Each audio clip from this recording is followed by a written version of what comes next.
Hi. ഒന്ന് രണ്ട് വാക്കുകൾ. ചുംബനം.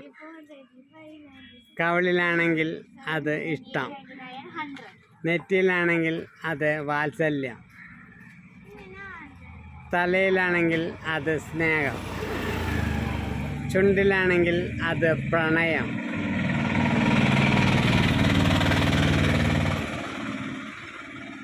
കയ്യിലോ പാദങ്ങളിലോ ആണെങ്കിൽ അത് ആരാധന. ഇനി പറയൂ, ഞാൻ നിങ്ങൾക്ക് എവിടെയാണ് തരേണ്ടത്? എല്ലാവർക്കും ശേഖർജി ജീവിതം നന്മ നിറഞ്ഞതാകട്ടെ എന്ന് പ്രാർത്ഥിക്കുന്നു. I love you.